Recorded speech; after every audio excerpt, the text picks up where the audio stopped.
I welcome you all to the module 5 of this course. So, the module 5 is about psychoanalysis, and this module has two lectures, that is lecture 10 and lecture 11. So, this is the second lecture of this module, and overall this is the 11th lecture of this course.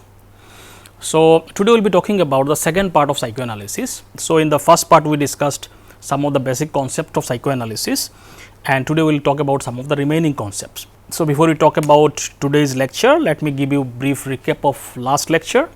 So, in the last lecture, that is lecture number 10, we discussed some of the basic concepts of psychoanalysis, including the concepts of psychic determinism, how psychoanalysis looks at human behavior from a very deterministic perspective, that every behavior has a cause behind every behavior, and mostly a lot of these causes are found in the unconscious part of human mind.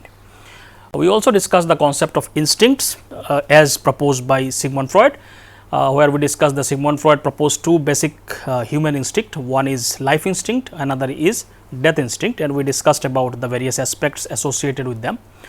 We also discussed the structure of mind, in a sense that Freud discussed that human mind has different levels of awareness.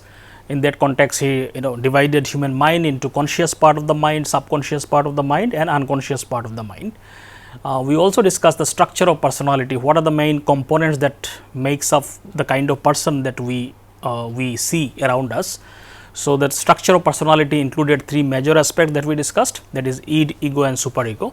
And at the end we discussed the primary and secondary thinking processes and how they are different from each other. So, these are some of the concepts that we discussed in the last lecture. Today we will be talking about some of the remaining concepts, some of the major remaining concepts associated with the Freud psychoanalysis. So, today we will discuss the concept of anxiety and defense mechanism. We will also talk about psychosexual stages of development. We will also look at some of the criticism of psychoanalysis, specifically the Freudian psychoanalysis, and then we discussed the concept of neo-Freudians and who are included in that. So, let us start today's lecture. So, let us start with the concept of anxiety and defense mechanism. So, the concept of anxiety plays very important role in the Freudian conceptualization of theory. He said that we experience a lot of different types of anxiety when we interact in the real world, and the causes of this anxiety could be diverse depending on different situations and different causal factors. So, Freud actually said that the complexity of human life and acknowledged that it challenges. So, human life is mostly it has a lot of complexities associated with, and there are a lot of challenges that we face, and a lot of these challenges has to be mostly concerned with the dealing part or coping part is mostly associated with the ego part of human personality, which we discussed in the last lecture. So, the function of ego is that it is based on the reality principle, that it wants to connect with the reality and then helps us to adapt in the situation. So, the ego has a huge pressure in terms of facing all the challenges and keeping in touch with the reality and so on. So, many times because of this excessive challenges and complexities of life, ego gets overwhelmed in its ability to deal with all this situation, which may be experienced as an anxiety. So, this ego has to face diverse forces, opposing forces, which may lead to anxiety. So, the ego as a central entity caught between a lot of powerful forces, such as the problem with the reality, societal expectation represented by the superego, biological instinct represented by the id. So, id has certain types of demand that it wants immediate gratification, mostly coming from the biological instincts. Then the superego part also has a lot of moralistic ideas and representations, which also has its own demands, and in between them, sandwiched between them, is the ego, which tries to balance all the forces. And sometimes while balancing these forces, ego gets overwhelmed, and that is experienced as an anxiety. So, when these forces conflict, the ego may feel threatened, overwhelmed, and on the verge of collapse, which Freud termed as anxiety. So, when we experience diverse kinds of conflicts, are not able to cope and adapt with the situation, feel threatened, overwhelmed, then the result is the experience of anxiety. So, this concept of anxiety plays very important role in Freudian theory. Now, Freud typically discussed three categories of major categories of anxiety. One is realistic anxiety, which is very similar to the real world fear that we experience, which arises from external threats. So, realistic anxiety is basically coming from the realistic situation from the outside world. So, typical fearful situation that we experience. So, whenever there is a threat, real threat outside in our environment, then we experience as a result of that threat, whatever anxiety that we experience is called as a realistic anxiety, because it is based on the reality outside. So, that is one kind of anxiety that we experience. The second kind of anxiety is called moral anxiety. It arises from conflicts with internalized social norms, leading to the feelings of shame, guilt, fear of punishment and so on. So, the moral anxiety, it is a consequence of the moral standards that we learn from society, from the parents and so on, which forms our superego part of our personality. So, many times this whole conflict between what is right, wrong and the morality, sometimes when you are not able to resolve those issues, may lead to moral anxiety. And when moral anxiety is experienced, people also may experience other kind of emotions associated with it, which is like shame, guilt, fear of punishment and so on. So, they also many times are associated with the moral anxiety. So, this is another type of anxiety. The third category of anxiety according to Freud is called neurotic anxiety, where he gave lot of actually importance in terms of understanding this type of anxiety, and this is called neurotic anxiety. So, this is basically the anxiety that arises because of the fear of being overwhelmed by inner impulses from the id, often manifesting as loss of control. So, many times it arises primarily from the id part of personality. So, whenever there is some kind of instinctual demands from the biological impulses, and that sometimes overwhelms the ego aspect of our personality, and many times we lose control in terms of managing those demands from the id part of personality, may lead to something called as an neurotic anxiety. So, Freud found that neurotic anxiety particularly intriguing for him. He became more interested in this kind of anxiety, and he mostly used the term anxiety for this category of anxiety. So, major focus of Freud was this neurotic aspect of anxiety. So, when we experience anxiety, there may be the diverse category of anxiety like realistic anxiety, moral anxiety, neurotic anxiety, and mostly this anxiety aspect is because of interaction between the demands from the outside world or from the body itself, and how the ego part of personality deals with those demands may result into anxiety, especially if it is not able to deal with them. Now, so there is another concept that is associated with this concept of anxiety is defense mechanisms. This is a very original contribution of Sigmund Freud, and he proposed that when we are overwhelmed by anxiety, ego many times is not able to deal with those anxieties. So, what it does sometimes is that it unconsciously distort the reality. So, it will change the reality, how you see at reality, how do you look at reality. So, the mental pattern or mind will unconsciously so there is a tendency within all of us to distort that reality little bit here and there, so that reality is doesn't look so threatening. Because if you look at reality as it is, probably it will become very threatening, and one may not be able to deal with those reality as it is.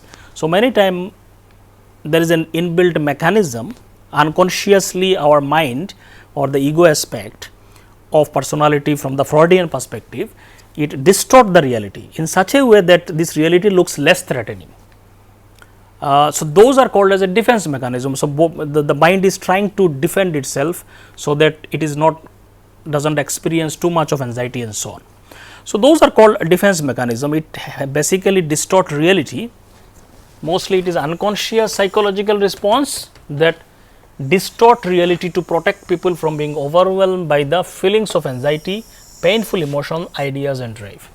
So, it is a protective mechanism, so that reality doesn't, when it is become very overwhelming, there is an inbuilt mechanism unconsciously, we or the ego aspect of the personality, it distort the reality in such a way that that the reality becomes less threatening by your interpretation, by your the kind of response that one gives.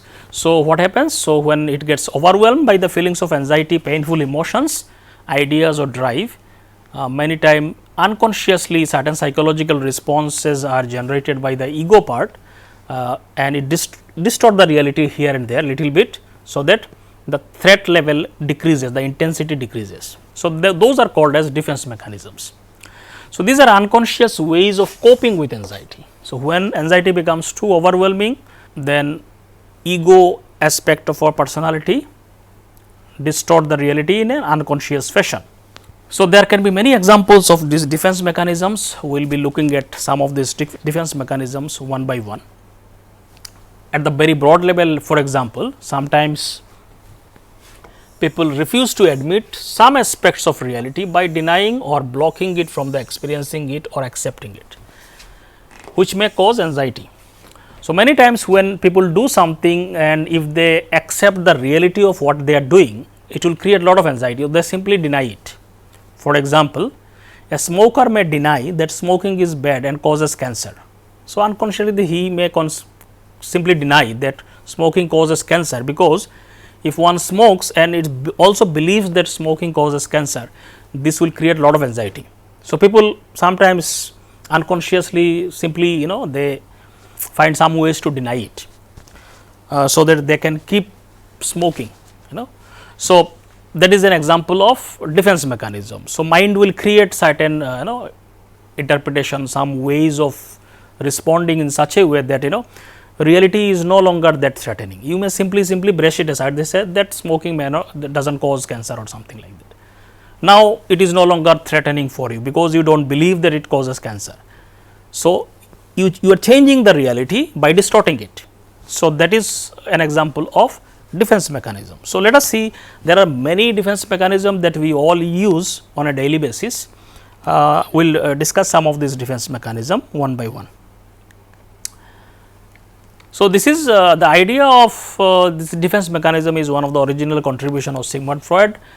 His daughter Anna Freud further elaborated and developed these ideas of defense mechanism. So, let us see some of the defense mechanisms. So, before we talk about some of the specific defense mechanisms, these are some of the characteristics of defense mechanism. Freud said that there are 5 major properties of defense mechanisms. Whenever we use defense mechanism, it has these characteristics. One is that the defense mechanisms are unconscious mental processes. So, all these defense mechanism, whenever we use them, these are mostly we use them unconsciously. So, there is an unconscious aspect to it. Many times you may not be aware that it is you are using a defense mechanism, simply because many times it is an unconsciously processed thing. So, that is one aspect to it. Second aspect of it is that it helps us to manage instincts and affect. So, most of these defense mechanism, their purpose is to manage emotions, conflicts and instincts, self drives and so on, so that we are able to cope with the anxiety and so on. So, their purpose is to manage a lot of these emotions and problems and anxieties. These defense mechanisms are discrete from each other. So, there are varieties of defense mechanism which we will be talking about, and all these defense mechanisms are discrete from each other. Basically, it means they are all different from each other, they have different different ways of doing it. So, they are not all same. So, we can have a different types of defense mechanism or different categories of defense mechanism.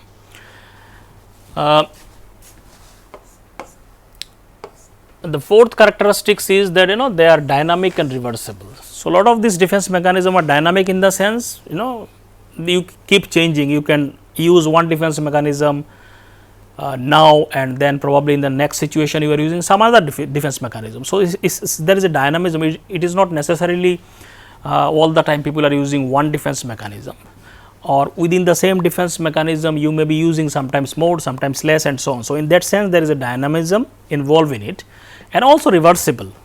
It is not that sometimes people use one defense mechanism and they may again go back to the behavior which are not defensive. So, one can reverse back also to their original patterns of behavior. So, it is not that once you use a defense mechanism you will be stuck there, one may revert back also.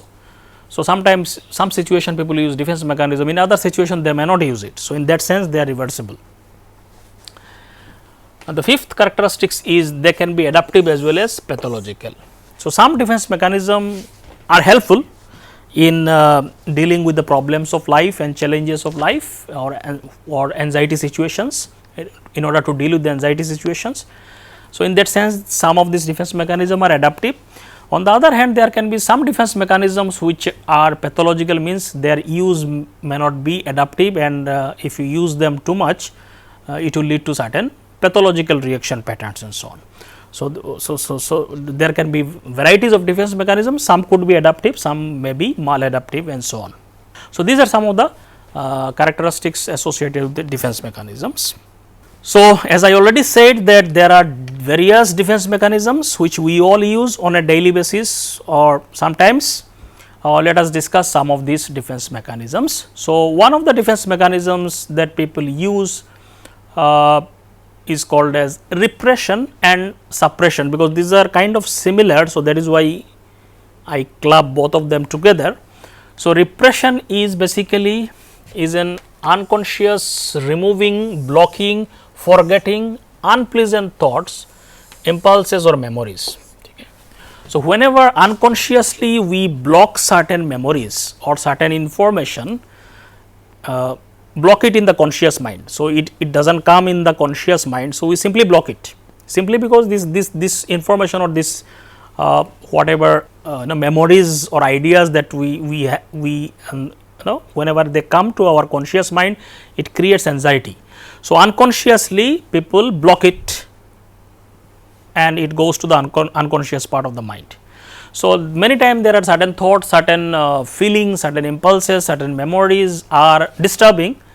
So, mind automatically blocks them and you are not able to remember them, or you simply forget about them temporarily. Obviously, the content will be there, it will be in the unconscious part of the mind.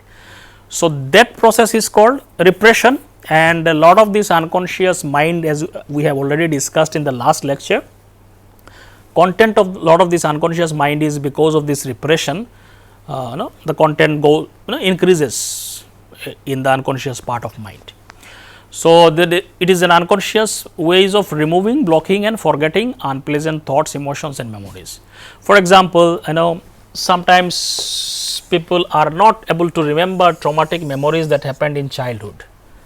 So, that is an example of repression, that we are not, if something very bad has happened in the past, sometimes people simply are not able to remember it. So, the mind is blocking it, because if you remember it, it will create lot of disturbances in the mind. So, it is a protective mechanism in that sense, but that does not mean that content will not affect you, but indirectly it may affect you, but consciously you may not remember a lot of the details of the event, traumatic event that has happened either in the past or in the childhood and so on. So, that happens because of the repression defense mechanism. Now, suppression is another term which is very similar to repression, only thing is that it is a conscious process. So, it is not, does not come very typical case of defense mechanism, but it is very similar, because you are trying to protect more in a conscious way. Suppression is very similar to repression, only difference is that in suppression people consciously remove unpleasant feelings, thoughts and memories out of their awareness. So, it is a kind of conscious process of whenever still that memories and that thought processes are there, when it comes it disturbs you. So, you simply try to block it consciously. In the case of repression, automatically it happens because certain events are provoke lot of anxiety, mind automatically blocks it. So, that is repression, but sometimes lot of content may not be automatically blocked, but you do not want to remember them. So, you try to block them by either distracting yourself or whatever it is. So, the suppression process may not be all the time successful, because many times the more we try to forget something, the more we remember it, then the frequency of those thought actually increases sometimes. So, thought suppression may not be successful all the time, because in repression it is an automatic process. So, it does its functions. In case of suppression, when you consciously try to block something, in order to block and forget something, first you have to remember it. So, the more you try to suppress something, the more you may remember it. So, the thought suppression may not be a very effective strategy. A lot of research shows that people actually end up remembering more about these things when they try to suppress it. It is a counterproductive or paradoxical phenomena. So, if you say somebody forget about it or do not remember something, they are more likely to remember it, because to forget that they have to remember it first. So, suppression has other dynamics associated with it, but that is also an aspect of a defense mechanism, we can say. The next one is denial. The first example that we talked about is an example of denial. So, in the case of denial as a defense mechanism, it is simply refusing to admit or accept a particular aspect of reality. So, when you simply deny something, that it is there, simply because if you accept that it is there, it is very disturbing to you, it causes lot of anxiety. So, sometimes people simply refuse to deny it, either mostly it is an unconscious mechanism, they simply find something to deny it, some reasons. So, people use denial when they are unable to face or accept some aspect of the reality of their life. For example, a person addicted to drugs may deny that he or she is doing anything wrong. They will simply deny it, they do not see it as a wrong thing, they will see it as a normal thing that they are doing, or they will think this is something they want to do it and it is fine. So, they will simply deny the negative consequences of it is happening and what is going to happen because of that. So, a lot of this information they will simply deny it, because if they accept those things, they cannot continue taking those drugs and other things. Similar thing can happen with smoking and other things also. So, many times people simply deny it. So, it is one way of kind of protecting their anxiety and continue whatever they want to do. So, that is an aspect of, that is a kind of defense mechanism. So, this is denial. Next one is regression. So, in regression what happens? So, we use the word regression to mean when something goes back or something goes backward. So, that is regression. We say if something goes forward, we call it as a progression. If something goes backward, it is called regression. So, in regression, in some ways, some of the behavioral patterns of early behavioral patterns which you were doing before or some years back or maybe during your childhood, you go back to those patterns of behavior simply to as a way of coping. So, that is called regression. What happens here?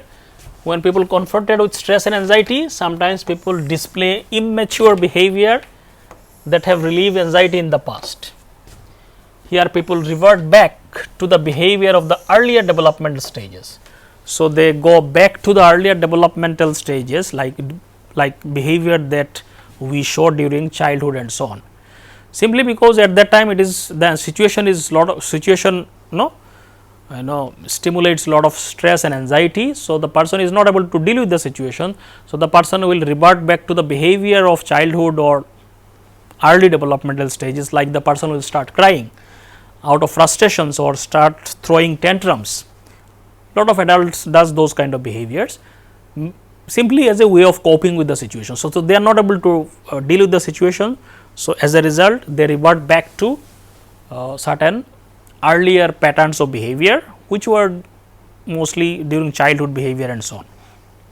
For example, adult respond to frustrations by crying or throwing tantrums. So, this is also a way of coping, so that will come under regression as a defense mechanism.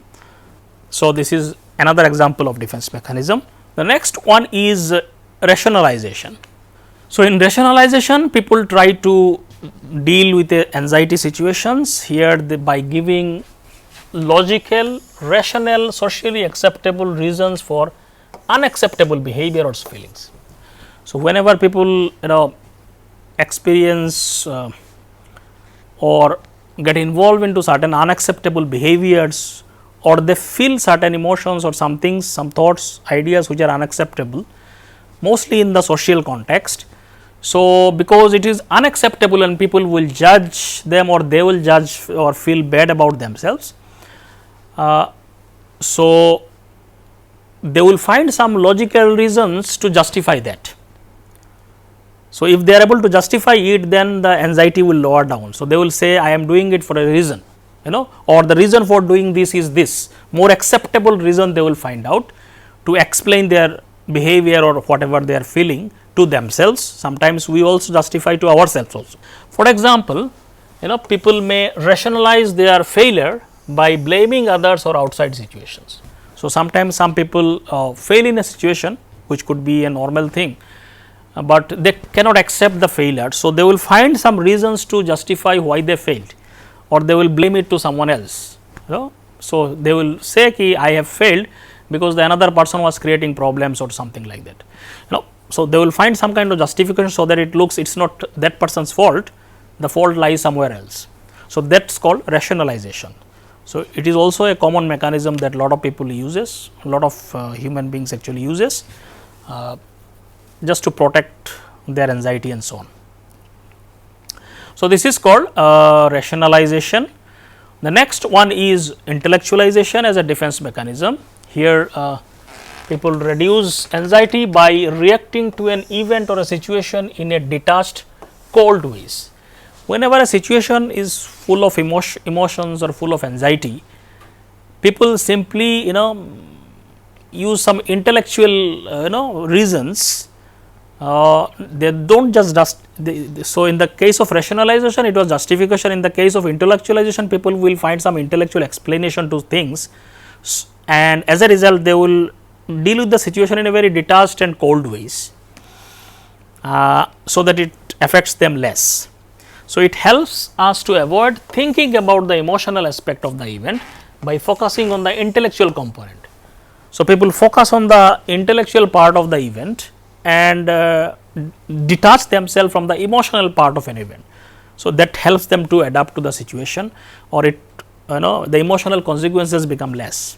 For example, reacting to a death of loved one by saying that everybody will die one day and we cannot control the death. So, a lot of people use this defense mechanism, which is actually can be helpful in many situations, particularly in the death of loved ones. So, people keep telling other people who are very emotional at that time and so on, or crying, that say they will give some examples from scriptures and truth and so on, so that everybody will have to die one day, or it is not in our control or something. So, they will focus will be diverted towards intellectual part of it, so that your emotions becomes less intense. So, for some kind of intellectual explanations. So, that is called an intellectualization, where focus is diverted to intellectual aspects and less on the emotional aspects. So, that is called, that is another type of defense mechanism. Another example of defense mechanism is displacement. Here the people take out frustrations, aggressions, impulses on people or objects that are less threatening.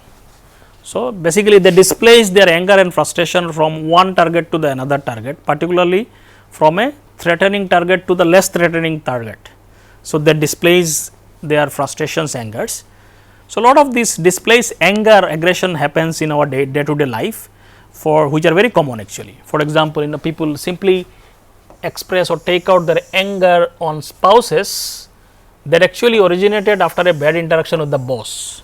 So, they got frustrated while interacting with the boss in the workplace, and they come to home and they take out all the frustrations on their children or spouse. So, the original target was someone else, now it is displaced to someone else who is less threatening. So, because that person could not express the anger and frustration on the boss, because boss is a threatening person, he does not have the power to express that. So, he will come to express those frustrations on someone who is does not have that kind of power and less threatening. So, those are called as displacement. As a defense, people just try to cope with the situation in an unconscious way. Another is projection. Projection is a defense mechanism where people attribute their own unacceptable characteristics or qualities to another person. So, what happens in projection is that many people they themselves have lot of unacceptable characteristics or qualities which are problematic, and they will simply project those unacceptable qualities to someone else. They will not see that it is within themselves, they will say it is in that person. So, that is called projection. So, their own unacceptable qualities, characteristics, they do not accept it is within themselves, they simply project it to someone else, and they will say that these qualities are there in that person, not in me. So, that is called projections. For example, a person with adulterous nature may blame his partner of cheating him. So, that cheating characteristic was there in that person, but he will not accept that it is in him. So, he will project it to his partner or whoever is in the relationship and say that person is cheating with me, you will find some reasons, but the problem is within that person. So, he is not looking or accepting those fault within themselves, within himself, and projecting it to the other person, and saying this quality is not in me, in that it is in that other person. So, that is called projection. You simply project your own unacceptable things on someone else and find some reason, something from the environment that to justify that. So, that is projection. Another is reaction formation. Here the person tries to deal with anxiety by behaving the opposite way of his actual feelings and thinking. So, sometimes people try to adapt to a situation or anxiety situations by reacting opposite to their actual feelings. So, whatever they are feeling, they will express it just opposite to their feelings. So, that is called reaction formation. So, by using this defense mechanism, people hide their true feelings about something by showing exaggerated opposite behavior. So, they try to hide, because whatever feelings they have, they may not they may feel it is inappropriate or it is not right situation to express it. So, they will express the opposite one in an exaggerated fashion. So, that is called as a reaction formation. For example, a person expressing exaggerated sadness or crying on the death of a person who was disliked by him. So, for example, somebody died and that person was not he was not liking that person. So, there was some kind of enmity or whatever the negative relationship with that person. Now, in order to, because this he cannot express that after the death of that person, it will be an inappropriate thing or maybe unacceptable to himself also. So, the person will, sometimes people use reaction formation as a defense mechanism. So, they will show exaggerated opposite behavior. So, because they are not liking that person, but they will show exaggerated crying and sadness, showing sadness and so on as a reaction formation, which is also a kind of defense mechanism. So, there is another type of defense mechanism. Sometimes people also use compensation as a defense mechanism. Here people try to compensate certain problem, lacking within themselves, and by doing some other things to compensate that lacking. So, if you fail in one area of life, you will try to, other people will try to develop talents in some other areas of life, so that this failure does not affect them, or they will compensate those failures. For example, developing talents and skills in sports to overcome weakness in academics. So, some students are not good at academics, but they will compensate that weakness by becoming a good sportsman or a musician, whatever thing that is possible. So, they will try to shine in some other areas. So, that is called compensation, which is good in many ways. So, this is a defense mechanism which is good and adaptive, provided that compensation is in the positive direction. People may compensate in negative direction also by doing some negative, like let us say you start dominating other people to show your superiority. So, those kind of compensation is negative. Sublimation is another positive defense mechanism. It involves expressing unacceptable impulses by converting them into more acceptable form. So, if somebody has some kind of instincts and urges which are unacceptable to the society, they will divert it or mold it, channelize it in the positive direction. So, that is called sublimation. For example, a person with a lot of anger or aggression may express his anger or aggression by joining boxing or those kind of sports. This is one of the most healthy and successful defense mechanism. So, people with lot of anger and aggression, because it is not acceptable if you keep showing your anger and aggression on others all the time, you will end up in a very bad situation in life. So, some people they can channelize those anger by, let us say, joining certain sports where a lot of aggression is required, like boxing and other things. So, now showing anger in the sports is acceptable, because that is a part of that sports and so on. So, it is one of the most healthy defense mechanism, and if somebody uses it, it has a lot of positive consequences. Now, these are some of the examples of defense mechanism that we all of us use in various contexts of our life. Now, are all these defense mechanism pathological? Now, this defense mechanism vary in their adaptive, as we have already discussed, that some could be more adaptive and some could be more pathological. They vary in their adaptiveness. However, excessive use of any defense mechanism can be detrimental to our mental health, because if you see all this defense mechanism, what you are trying to do, you are trying to distort the reality. So, you are not looking at reality as it is. So, when we keep distorting realities again and again and again, then we may lose touch with the reality, and that may lead to negative consequences in terms of mental health. So, excessive use of any defense mechanism is not right. It can be sometimes certain defense mechanism is fine and everybody uses them, but excessive use could be detrimental to our mental health. Some defense mechanism which are healthy, like sublimation and other thing, is fine, because that can redirect your lifestyle or life in a positive direction. Valiant, one researcher in 1986, proposed a hierarchical structure of defense mechanism. He proposed that there can be 4 levels of defense mechanism. So, he discussed all this defense mechanism into 4 levels, whatever we have discussed. Level 1 is psychotic or pathological defenses. Certain defense mechanism are very pathological, so mostly using them actually is not good most of the time, like denial, extreme projection. These are not good, these are pathological defenses. Level 2 are immature defense mechanisms. I mean, these are defense mechanism which may not be very pathological, but they are more like immature way of showing certain behaviors. It includes things like using fantasy, projection, regression. Some regression we go back to earlier. So, this is more like showing immature behavior and so on. So, the level 1 is psychotic pathological defense, level 2 is immature defenses. Third level is neurotic defenses, which includes defenses like displacement, intellectualization, reaction formation, repression.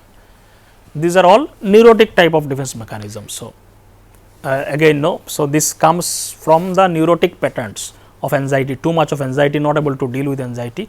So, that neurotic, to manage those neurotic patterns, people use this defense mechanism. And the last one is mature defense, means they are more of healthy, positive kind of defense mechanism, which may include things like sublimation, humor, which we have not discussed, can also be sometimes used as a defense mechanism. Suppression could be defense, mature, in terms of maturity, it is more of a mature people try to consciously channelize their thoughts and so on. In terms of impact, it may not be all the time successful and so on. So, among all these defense mechanisms, defense mechanisms like sublimations are more healthy and mature defense mechanisms. Now, we will talk about little bit about the development of personality as proposed by Sigmund Freud. Now, Sigmund Freud also said that as the child grows, so there are certain stages that the child passes through, which is the part of his developmental psychosexual stages of development, what he called proposed as a name. So, this development psychosexual stages of development is kind of one of the most controversial part of his theory, and was not very well accepted by people, but anyway we will discuss this part, and then we will see some of these things. So, this developmental stages is one of the foundations of Freudian psychoanalysis, and one of the main premise of this theory is that that adult personality is formed as a result of childhood experiences. So, childhood experiences were given a lot of importance in psychoanalysis, and according to Freud, adult personality is basically kind of is a reflection of childhood experiences. So, childhood experiences shapes what kind of person you will become in the adult. So, a lot of importance was given to childhood experiences. So, Freud described the personality as developing through 5 distinct stages, which he outlined as a type psychosexual stages of development. He said there are 5 important stages that a child goes through after birth, and which he called as a psychosexual stages of development. These stages are called as psychosexual stages of development because he was more concerned with the development of sexual drives, how it manifests in the different stages of life. So, that is why he called it. When we talk about sexuality in the Freudian perspective, it is more of a general life instinct. In that term it is discussed. So, it is used in a more broader framework. So, how that instincts expresses in the different stages of life, from that perspective he talked about development of personality. So, let us see what are the so what he said that at each stage libido or life energy or the life instincts that we talked about is invested on a single part of the body known as erogenous zone.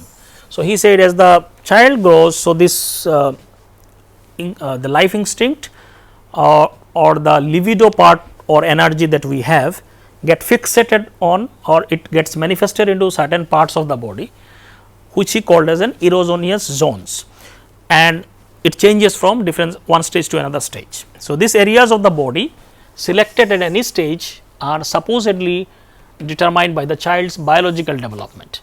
So, his theory was very closely connection with the biological development as well. So, according to Freud, the erogenous zone at any given time is the area most sensitive to stimulation or pleasure, the focus of pleasure and the source of gratification. So, the different stages, the different body parts become the source of those erogenous zones and so on of the body. Accordingly, he divided different stages of development. Freud emphasized biological factor as the primary influence in this development. So, biology was important part of this development stages. So, much of what Freud hypothesized about this development is controversial. As I already said, this part was much more controversial because many other theories did not accept this part of his theory. So, anyway, let us see what he said. So, this is summarized. So, I will just talk about first. So, the first one is oral stage.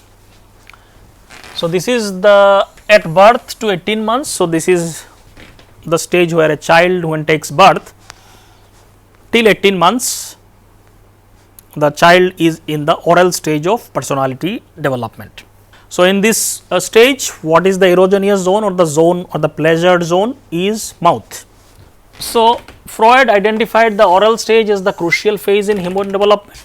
Mouth is the primary source of pleasure during this stage. So, after a birth, the child takes or all the pleasures or it's all kinds of because at that time the instinct of life is expressed in terms of feeding and those kind of thing. So, this whole oral zone becomes the erogenous zone for the child at that stage. So, early stage, at the early oral stage, mostly from birth to few months, the infants are primarily focused on feeding, sucking and swallowing. Pleasure is derived from act of taking the nourishment. So, taking food is that itself is the main part of the at this stage. Later stage till 18 months, as the child develops teeth, the focus shift from taking into biting and devouring. Oral pleasures includes biting and devouring. So, this is the stage where mostly the focus is on the oral zones in terms of feeding and swallowing and those kind of activities. What is the possible consequences if there is an imbalance in these stages of life according to Freud, or the child is not able to fully gratify itself from the oral zone in this stage? What are the possible consequences? So, there are two possibilities. One is called as oral incorporative personality. One possibility is that in this stage could lead to this kind of personality in the adulthood. Early lack of gratification lack of gratification in the early stage of oral stage, if the child is not able to gratify its requirement, may result in excessive dependency on adulthood. The person may become very dependent type of person in the adulthood. Seeking oral satisfaction through other activities. So, because the child was not able to satisfy its oral gratification at that stage, this may express, this lack of gratification get expressed in the adult time in some other activities like eating or drinking too much, smoking, kissing. Those kind of activities could get kind of expressed in the adult period of time.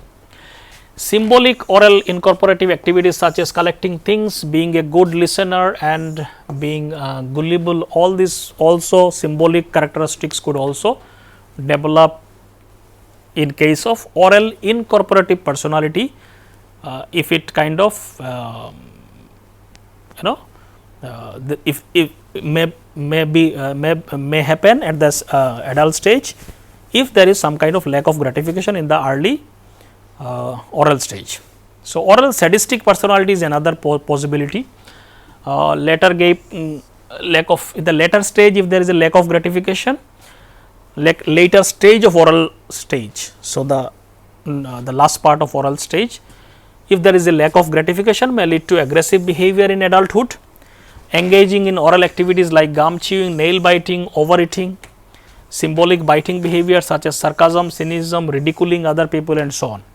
So, those kind of possibilities in terms of personality development could be there if there is a lack of gratification in the later oral stage.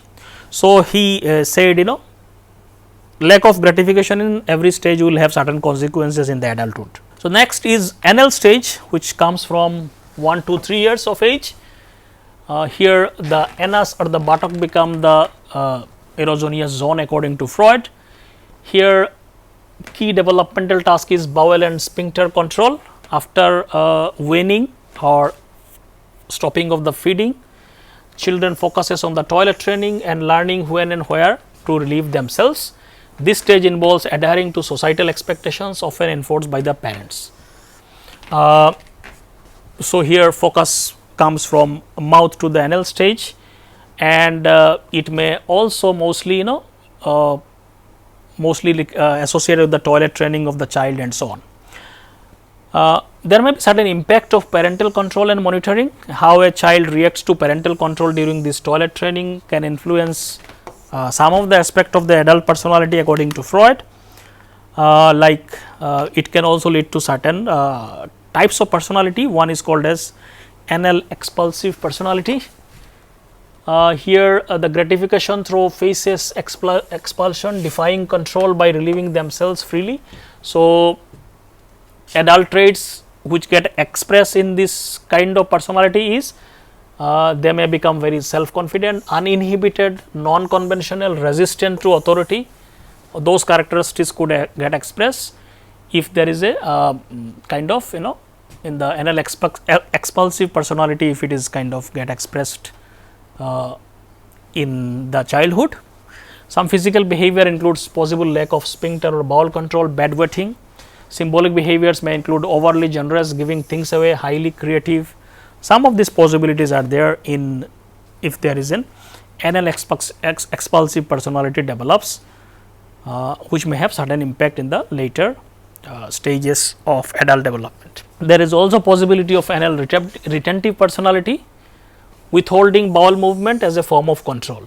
So, that is the reaction, where adult traits may include things like rigid, compulsive, adheres to expectations, stubbornness, perfectionism and so on.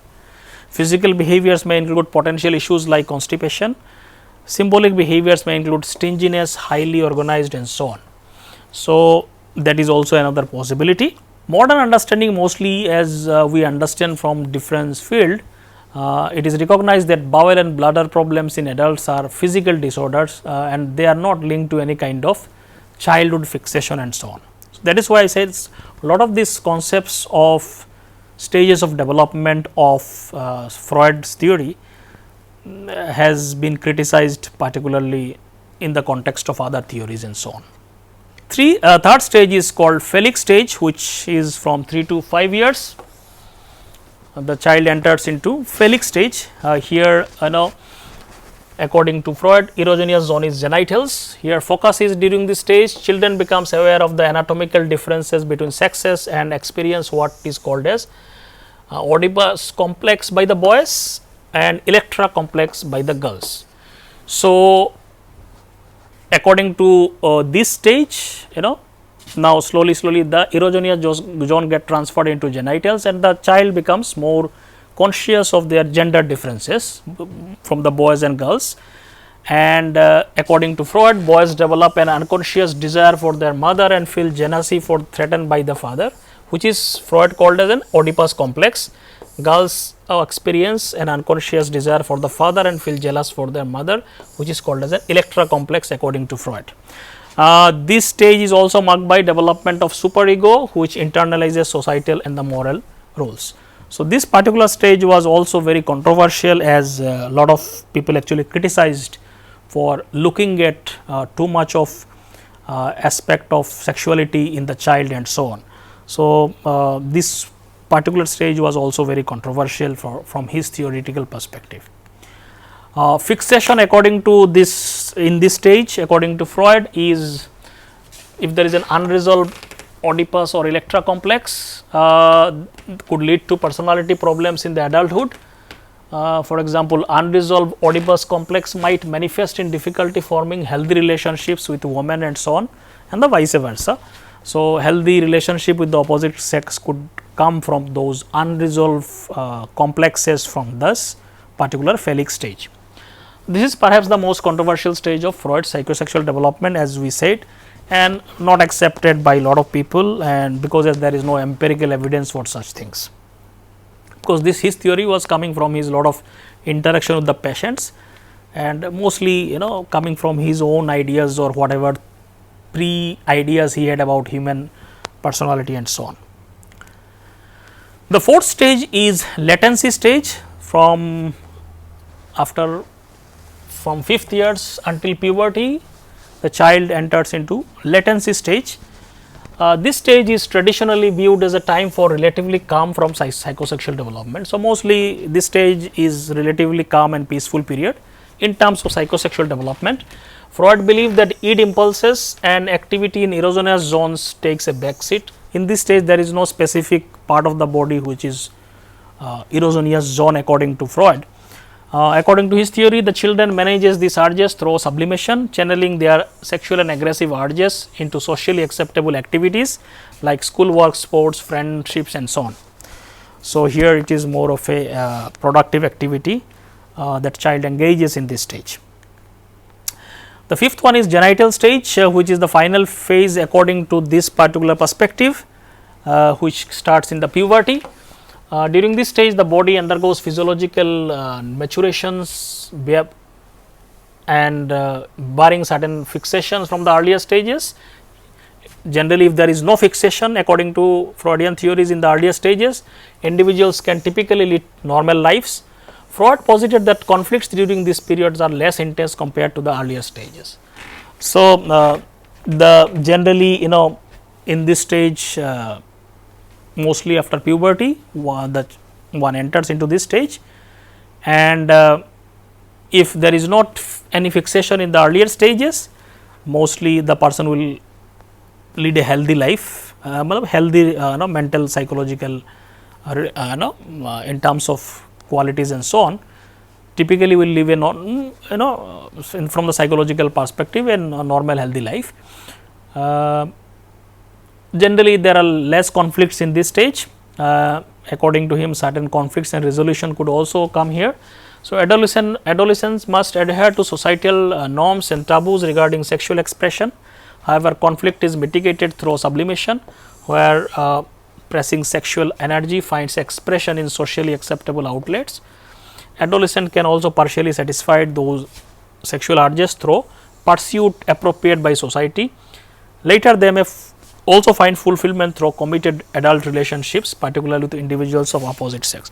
So, mostly in the initial stage of puberty, maybe those instincts, sexual instincts and other thing could find express in terms of productive activities, and later maybe in the relationship with the opposite sex and so on. So, not much he said about this stage. So, that is the genital stage according to him. Certain aspects or genital personality could also develop out of this stage, where here individual can derive satisfaction in both love and work. Work serve as an acceptable channel for sublimating id impulses. So, when you channelize your whole energy into whatever work you are doing, so that is also an expression of your instinct in a productive way. Freud emphasized the significance of early childhood experiences in shaping adult personality. So, if you see, most of his focus was on early childhood, and what is happening in the early childhood will kind of lead to certain consequences if not satisfied or gratified at those stages. So, early childhood experiences he gave lot of emphasis. According to him, the first 5 years are very important in terms of development.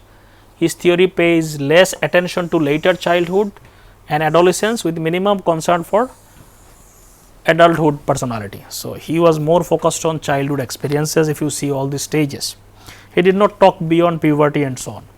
Now, what are the criticism of psychoanalysis as a theory? Obviously, this theory had lot of impact and lot of in terms of understanding human personality, in terms of popularity, it was very popular theory, and it was a grand theory in terms of concepts and complexities and so on. However, this theory has been criticized for a lot of ideas that were proposed in the theory. One is that excessive complexity. Any theory which becomes too complex in terms of explanation is not really considered as a theory that can be applicable to diverse things. Particularly, the psychosexual stages of development were criticized by people for excessive complexity and explanations which does not have any kind of theoretical validity from different sources.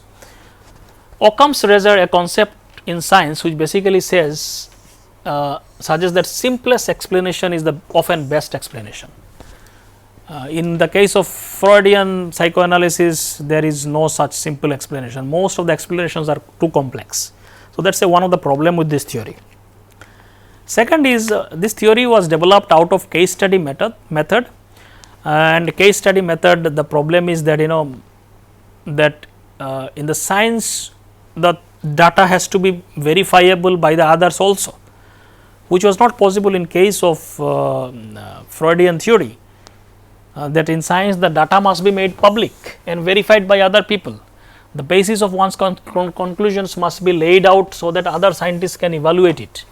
That is where the thing in academic circle people publish their findings and results. But in case of Freudian theory, no such thing is available, because he developed his theory out of case study method. Now, case study informations are very sensitive information, particularly if somebody is a patient, and most of these are patients who came to him and he was treating them, and all these informations are very sensitive informations, and from the ethical perspective one cannot make it public. So, all this data is not available for verification. So, theorizing based on analyst introspections and on insight drawn from single therapeutic cases, which are often confidential in case of patients. So, by definition he cannot make it public, because these are confidential informations given by the patients. So, one cannot verify whether whatever he is saying is just his own projection or it is actually what is verifiable from the subjects or not. Freud himself complained that proof of his theory lay in the details of case studies, which he could not reveal because of the need of protect patient's privacy. The fact that this case study method is uncheckable means that it may be biased. So, there is a possibility that it is biased.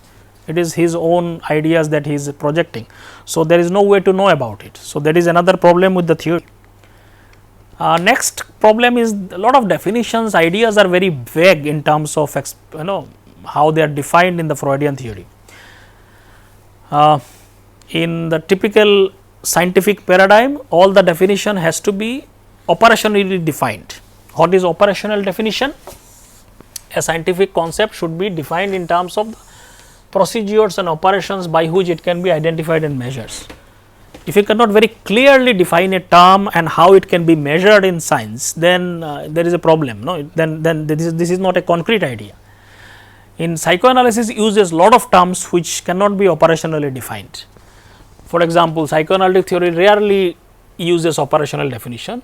For example, things like psychic energy, so it's a real case where a bright student once asked what unit it was measured in, if there is, but there are no units. It is not entirely clear what Freud meant by the term. Was he being literal? Was he just intended to use energy as just a metaphor?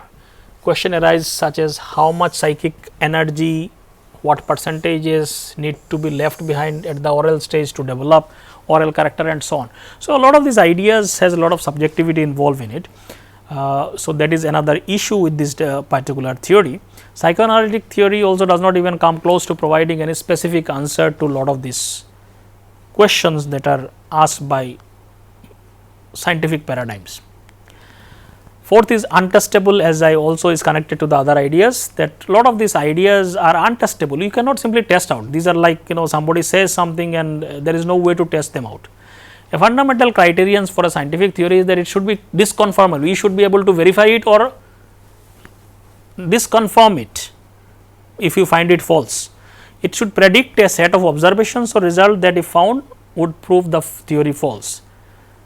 That is the one of the hallmark of science from, let us say, religion on other concepts which are not testable. So, that untestability is another problem, where a lot of these ideas cannot be tested out. Fifth is sexism is another problem with the theory of Freudians, where a lot of people criticize his theory. Even a lot of modern writers who are very sympathetic to Freud also acknowledge that there is a gender problem or sexism problem in his theory. Freud considers male as a norm in his theory and bases all the ideas primarily from the male perspective.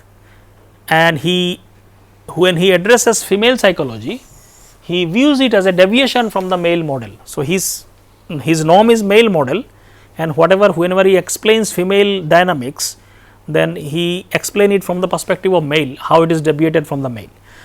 So, that is another criticism that people say about this theory. So, according to Freud, the side effects of being female include having less self-esteem, less creativity and less moral fiber and so on. So, the idea was there was some kind of gender biasness was involved in his theory. In his writing, it was kind of clear. Freud posits that much of the female's life is centered on her struggle to accept tragedy of not being male. So, that was some of the ideas that he had. This perspective clearly reflects a sexist bias which was evident in a lot of ideas that he expressed. So, despite all these problems, why should we study Freudian theory? So, according to Funder in 2015, despite all this acknowledged problem, there is no doubt that this theory has lot of problems. Still, Freudian theory is got lot of attentions and popularity because of certain reasons. Freudian psychoanalytic tradition emphasizes ideas which were not emphasized in any other theories and were ignored by many other theories, whether those explanations are correct or not, but at least he attempted to focus on so many aspects of human behavior which were never discussed and or ignored by other theories. He, for example, correctly identified that people have conflicting motives which can lead to confusion and anxieties. So, he talked about lot of these motives which could be unconscious. He also talked about unconscious aspect of mind which was not given emphasized by any other theorist. So, a lot of these ideas are very new and they had lot of impact on our understanding of human behavior. Freud also recognized the powerful influence of sex and aggression in psychological life. These were not focused or kind of discussed by any other theories. So, some of the basic ideas gave lot of insights about human behavior. Additionally, he highlighted the significant impact of childhood experiences on adult personality. So, this idea of childhood behavior and experience could influence your adult personality is also another important contribution of Freud. Although, whatever specific dynamics he said may not be true and may not be verifiable, but childhood experience in overall whatever experiences a child goes through can have a lot of deeper impact on the mind of child and it can shape adult personality. So, this is also another thing that we can understand or get from Freud's theory. Psychoanalytic theory is rich with insights and other areas of psychologists often have neglected and overlooked. So, because of some of these very deep insights and some newer understanding that this perspective gives in, that it becomes important to understand some of the ideas of Freud.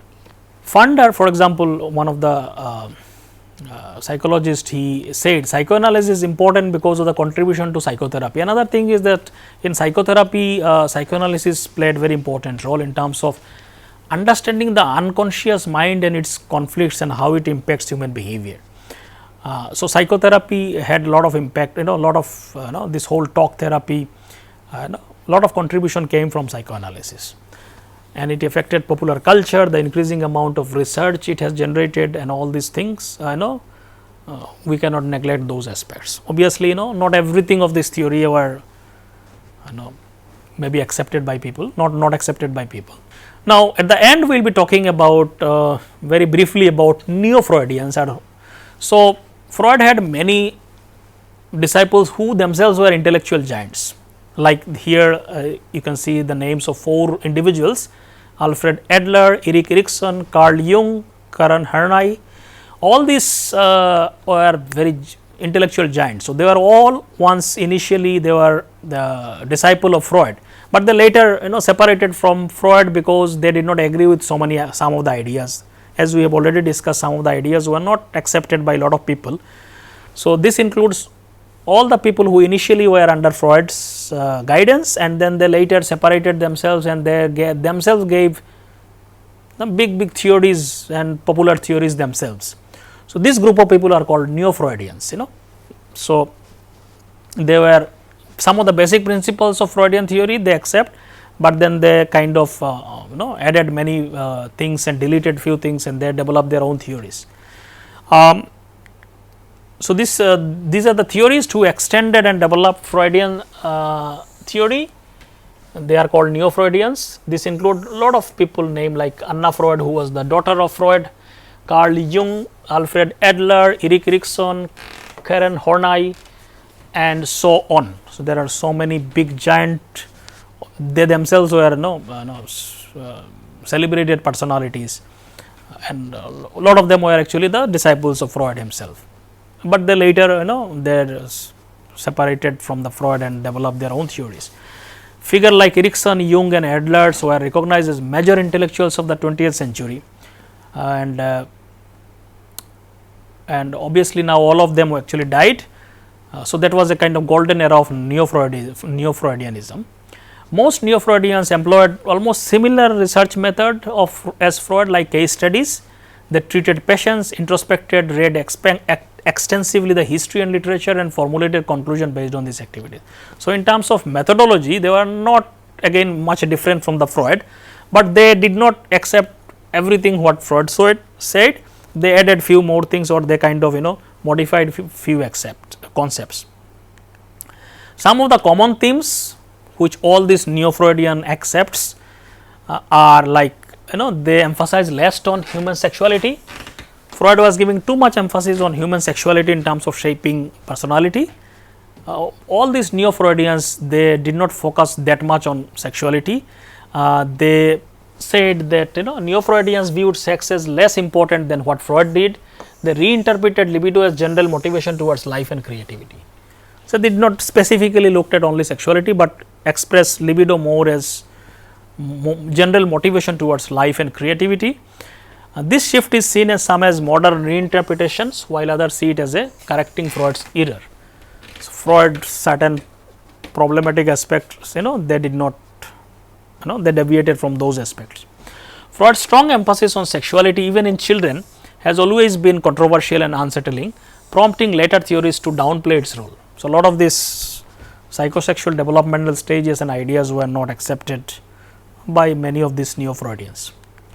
Less emphasis on unconscious, obviously they accepted there is an unconscious part of human mind, but they did not emphasize that everything is determined by unconscious mind and mental processes.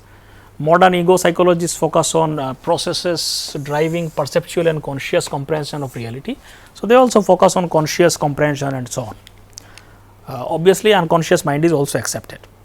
Neo-Freudians put less emphasis on instinctual drives and mental life as a source of psychological difficulties, focusing instead on interpersonal relationship. Lot of these Neo-Freudians gave importance on the interpersonal relationship, how people relate with other people, which Freud was not focusing on, because he was focusing more on inner conflicts and how it expresses. These Neo-Freudians also, a lot of them also included relationship with other people in the society and so on, as a part of their explanation of human behavior. Freud was notably uninterested in the daily lives of patients, preferring to explain only childhood relationship. In contrast, modern therapists and Neo-Freudians like Adler and Erikson emphasize significance day-to-day interactions and social relationship with psychological health and behavior. So, a lot of these other theories like object relation theories believe that people replay key relationship patterns throughout their lives, highlighting the importance of interpersonal dynamics. So, relationship were given a lot of importance by these Neo-Freudians. So, these are some of the characteristics of Neo-Freudians, and there are many theories which are included under Neo-Freud's like Carl Jung's theory, Adler's theory. They themselves are big theories in themselves. However, in this particular course we will not focus on specific details of each of these Neo-Freudians. The idea was to understand the basic idea of psychoanalysis, more focusing on Freud's theory. Other theories were derived from the Freud's theory, and they had many unique aspects. Because we need to cover many other things, we will not focus specifically on Neo-Freudian specific theories. So, with this I stop here, and this was in nutshell about Freud's theory of psychoanalysis. So, with this I stop here. Thank you.